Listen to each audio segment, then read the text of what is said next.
Good morning everybody. मैं आप लोगों के लिए लेकर के आया हूँ एक सुंदर सा वीडियो, जिसके माध्यम से टेंस के बारे में आप लोगों को पढ़ाया जाएगा। तो इसे आसानी से उपलब्ध कराने के लिए हमारे यूट्यूब चैनल मैथ मिथिला को अधिक से अधिक लाइक करें, शेयर करें और सब्सक्राइब करें, ताकि प्रत्येक नया वीडियो आप लोगों को आसानी से उपलब्ध हो सके। आज का टॉपिक है टेंस, जिसको हिंदी में क्या कहा जाता है? काल कहा जाता है। तो अगर आपसे कोई पूछ देगा कि टेंस किसे कहते हैं या टेंस से क्या समझते हैं, तो क्या बोलेंगे? जिस वाक्य से वर्तमान या बीते हुए या आने वाले समय का बोध हो, उसे किस में माना जाएगा? टेंस में माना जाता है। ठीक है, या टेंस में कहा जाता है। ठीक, उसके बाद क्या है? टेंस कितने प्रकार के होते हैं? कोई ये भी तो क्वेश्चन कर सकता है आपसे, टेंस कितने प्रकार के होते हैं? तो टेंस कितने प्रकार के होते हैं? 3 प्रकार के होते हैं। 3 प्रकार के होते हैं। तो कौन कौन सा होता है? पहला होता है प्रेजेंट टेंस। क्या होता है? Present tense. इसको हिंदी में कहा जाता है वर्तमान काल। क्या कहा जाता है? वर्तमान काल। और दूसरा जो होता है सेकेंड, वो होता है पास्ट टेंस। क्या होता है? Past tense. इसको कहा जाता है भूतकाल। क्या कहा जाता है? भूतकाल। और थर्ड होता है फ्यूचर टेंस। थर्ड होता है फ्यूचर टेंस। इसको हिंदी में क्या कहा जाता है? भविष्य काल। ठीक है, अब देखिए,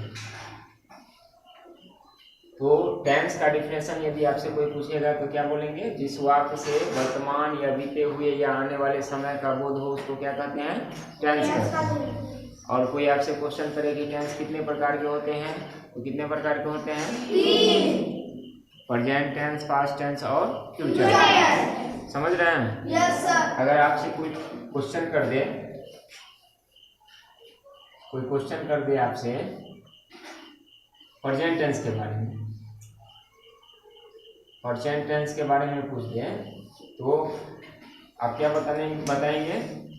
इसका होगा जिस शब्द से, जिस वाक्य से प्रेजेंट यानी वर्तमान समय का बोध, किसका हो?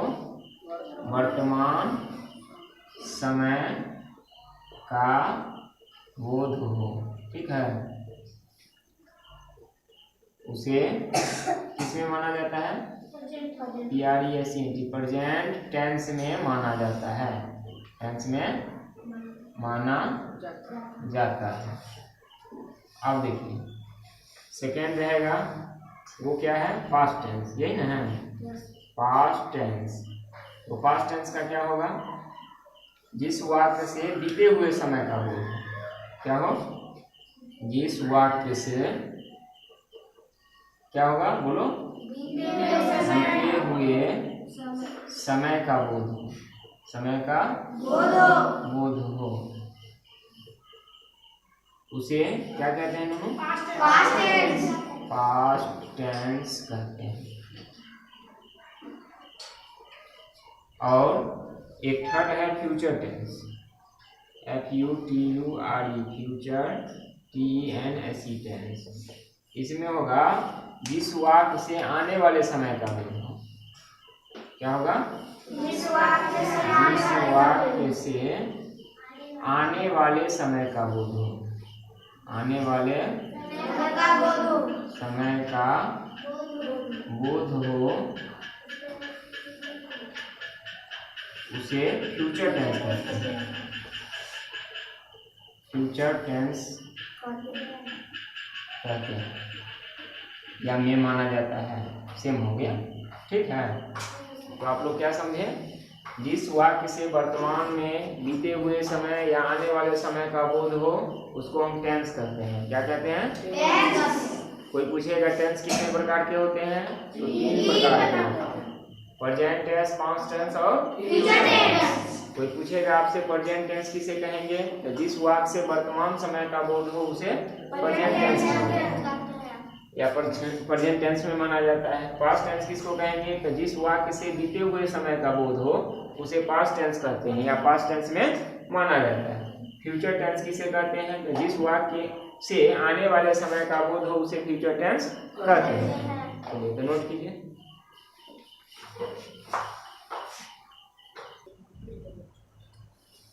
तो इस तरह से टेंस कितने प्रकार के होते हैं? 3 प्रकार के होते हैं। ठीक है। कोई आपसे पूछ देगा how many kinds of tense, तो there are 3 types of tense, present tense, past tense और फ्यूचर टेंस। अब हम लोग पढ़ेंगे प्रेजेंट टेंस के बारे में। ठीक है। तो प्रेजेंट टेंस का तो डिफिनेशन आप लोग समझ गए। प्रेजेंट टेंस किसे कहते हैं? तो जिस वाक्य से वर्तमान समय का बोध हो। वर्तमान मतलब क्या? जो अभी बीत रहा है। जैसे मैं अभी पढ़ा रहा हूँ, तो कौन सा टेंस है ये? प्रेजेंट टेंस है। नहीं, तुम लोग अभी पढ़ रहे हो तो कौन सा टेंस है? मैं बोर्ड पर व्हाइट बोर्ड को मिटा रहा हूँ, तो क्या कौन सा टेंस होगा? Present tense. सवेर में वीडियो बनाया था, वो कौन सा टेंस है? Past tense. नहीं, जो समय बीत गया, प्रत्येक 1 सेकंड बाद और प्रत्येक 1 सेकंड पहले फ्यूचर टेंस और पास्ट टेंस होता है। समझ में आया? अगर 1 घंटा बीत गया तो वो क्या हो जाएगा? पास्ट टेंस में चला जाएगा। नहीं, और अगर आने वाला कल है या 1 घंटा बाद है तो वो कौन सा होगा? समझ में आया? तो सबसे पहले हम लोगों को समझना क्या है? Present tense. क्या समझना है? Present tense. PRESENT, present tense. Present tense को आप लोग जानते ही हैं, क्या कहते हैं हिंदी में? वर्तमान काल। ठीक है। अब प्रेजेंट टेंस यानी टेंस होते हैं 3 प्रकार के। ठीक है।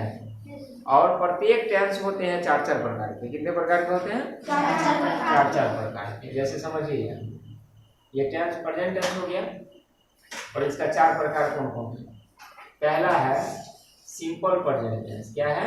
सिंपल प्रेजेंट टेंस, या इसी का नाम है प्रेजेंट इंडेफिनिट टेंस। क्या है? Present indefinite tense. ठीक है। इसका कौन सा नाम होगा बेटा? सिंपल प्रेजेंट टेंस और प्रेजेंट इंडेफिनिट टेंस। समझ रहे हैं?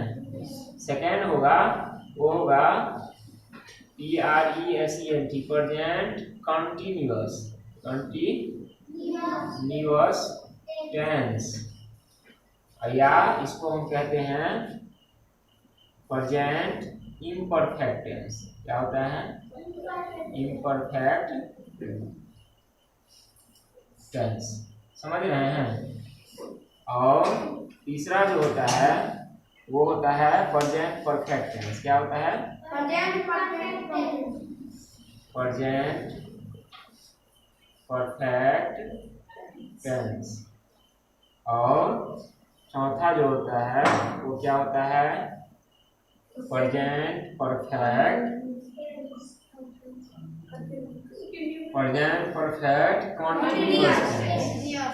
Continuous tense. समझ रहे हैं? प्रेजेंट टेंस कितने प्रकार का होगा बेटा? 4 प्रकार का होगा।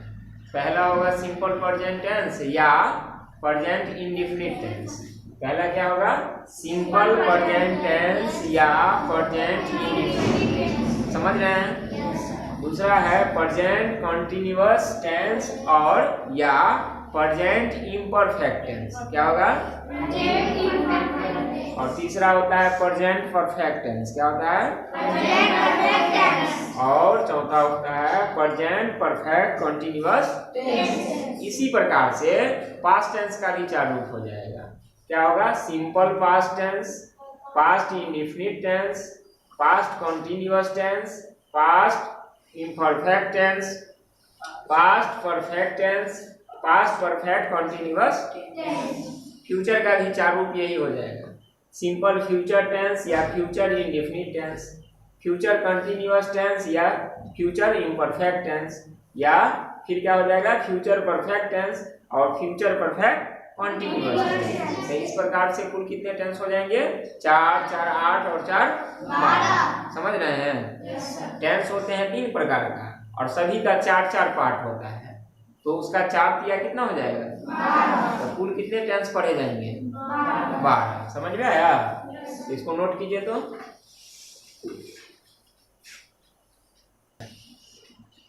तो फिर आगे चलते हैं। तो प्रेजेंट टेंस कितने प्रकार के होते हैं बेटा?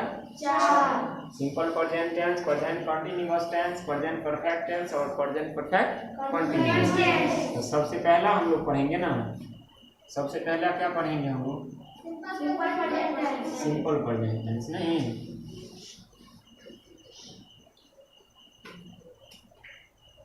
अब हम लोग पढ़ेंगे फर्स्ट, और उसका नाम है सिंपल प्रेजेंट टेंस। समझ रहे हैं? इसका कुछ होता है पहचान। क्या होता है बेटा? पहचान। पहचान क्या होगा उसको देखिए। वाक्य के अंत में ये रहेगा, का है, की है, के हैं, की हो, इत्यादि। समझ रहे हैं? यानी इसका पहचान क्या होता है, कैसे हम समझेंगे कि ये जो दिया गया जो वाक्य है वो सिंपल प्रेजेंट टेंस में है। तो उसके लास्ट में देखेंगे हम ता है, ती है, ते हैं, यदि ये सब लगा रहेगा तो हम समझेंगे क्या? Simple present tense. तो सिंपल प्रेजेंट टेंस में अब इसका रूल होता है। क्या होता है? रूल का मतलब क्या होता है? बनाने का नियम। क्या होता है? बनाने का नियम। और इसको हम स्ट्रक्चर भी बोलते हैं। क्या बोलते हैं?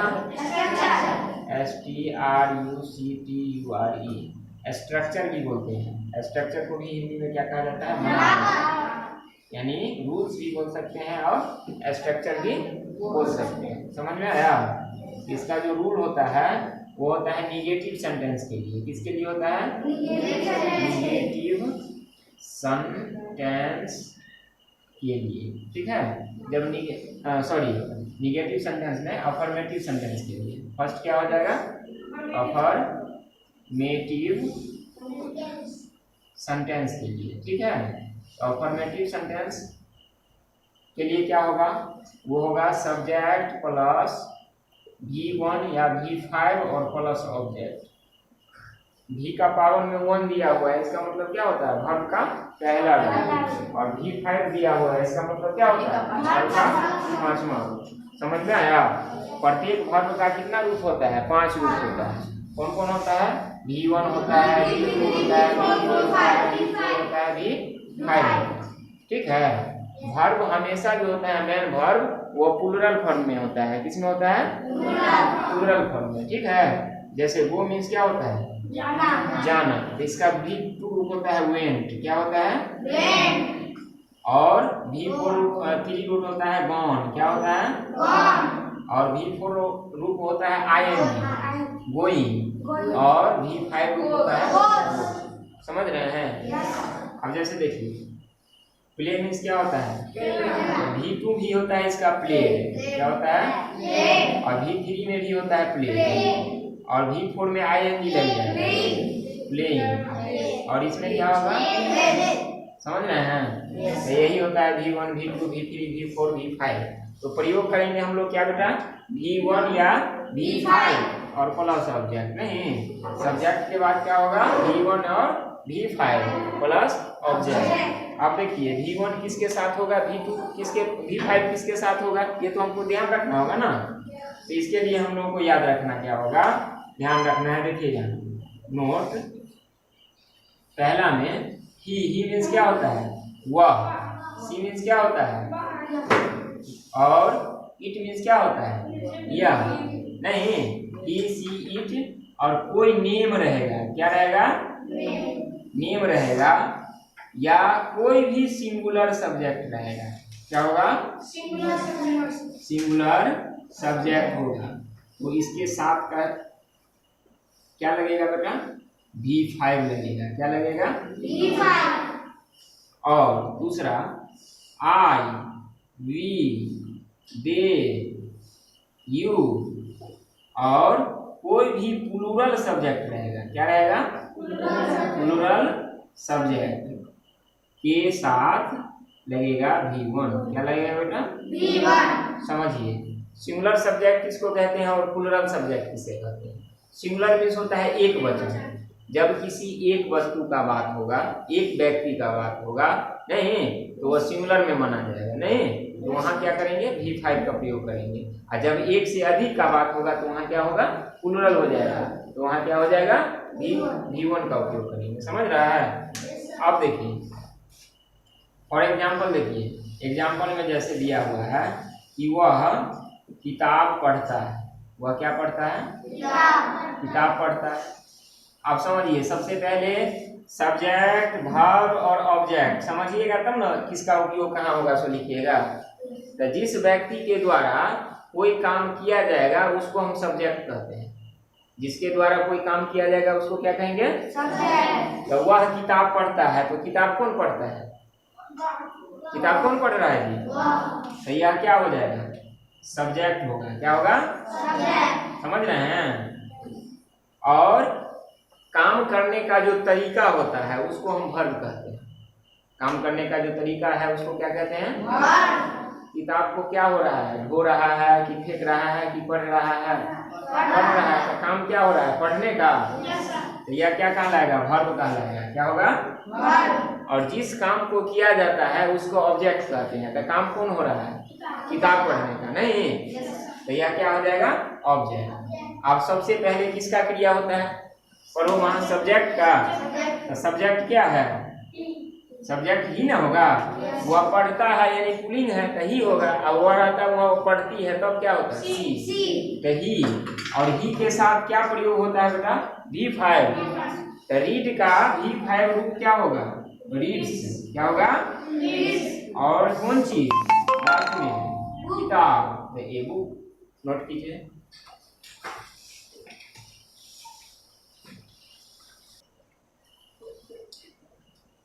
फिर आगे देखिए,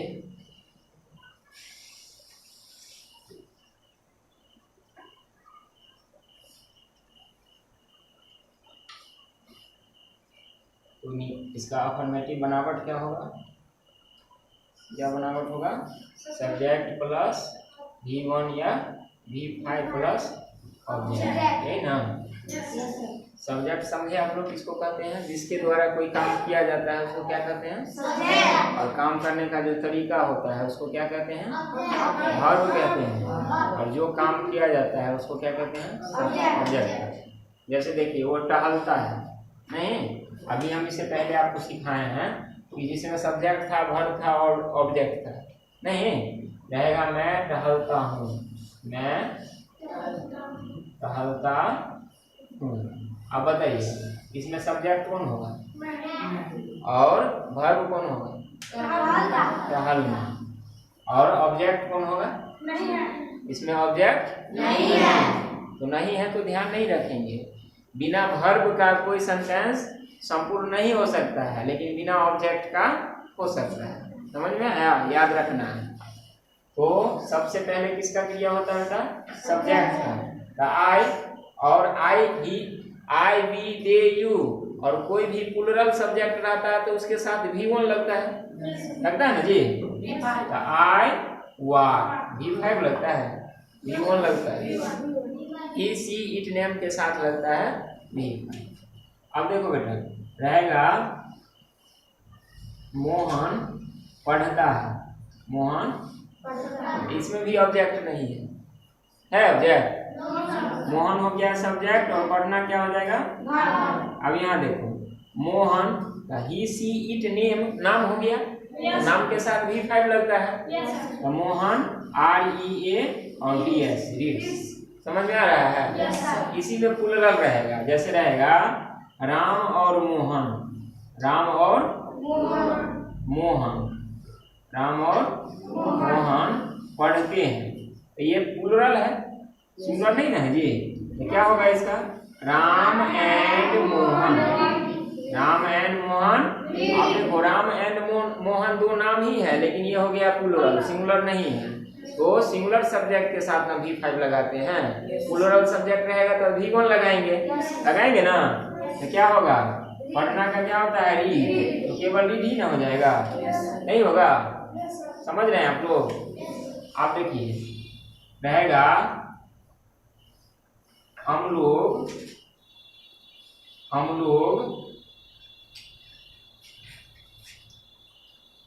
लोग उसे देखते हैं, उसे देखते हैं। किसे देखते हैं? उसे देखते हैं। कौन देखता है? हम लोग। तो हम लोग क्या हो जाएगा? और तरीका क्या है देखने का? तो यह क्या हो जाएगा? वर्ब। और किसको देख रहे हैं? यह क्या हो जाएगा? तो सबसे पहले किसका क्रिया होता है? तो हम लोग का क्या होता है बेटा? वी। और वी के साथ क्या लगेगा? V1 या V5? V1 लगेगा। तो देखना का क्या होता है? लुक। लुक भी होता है और सी भी होता है, समझ में आया? और वॉच भी होता है, समझ में आया? WATCH, वॉच मीन्स घड़ी, और उसका मतलब क्या होता है? देखना। और सी मीन्स भी होता है, लुक मीन्स ही भी होता है, समझ में आया? देखना। वी लुक और किसको? ही को। तो लास्ट में जब उपयोग करेंगे तो ही रहेगा तो हिम हो जाएगा, सी रहेगा तो हर हो जाएगा, दे रहेगा तो क्या हो जाएगा? देम हो जाएगा, समझ में आया? और आप रहेगा तो यूए रहेगा, समझ में आया? और ये भी हो सकता है वी सी हिम, समझ रहे हैं? वी वॉच हिम, समझ रहे हैं? ये सब उसका हो सकता है, कोई दिक्कत, कोई प्रॉब्लम? अब देखिए रहेगा आप लोग मुझे पीटते हैं, बहुत पीटते हैं। कौन लोग पीटते हैं भाई? हम तो कभी नहीं किसी को पीटते हैं। आप लोग मुझे पीटते हैं नहीं, तो क्या होगा बोलिए? इसमें सब्जेक्ट कौन सा होगा? आप लोग। और पीटना क्या हो जाएगा? और किसको पीटते हैं? मुझे। तो ये क्या हो जाएगा? तो इसका क्या बनेगा? सबसे पहले सब्जेक्ट। तो सब्जेक्ट है यू मीन्स क्या होता है? आप लोग। और पीटना का क्या होता है? बीट। क्या होता है? तो एस लगेगा? नहीं ना लगेगा? V1 का प्रयोग होगा ना जी। और किसको?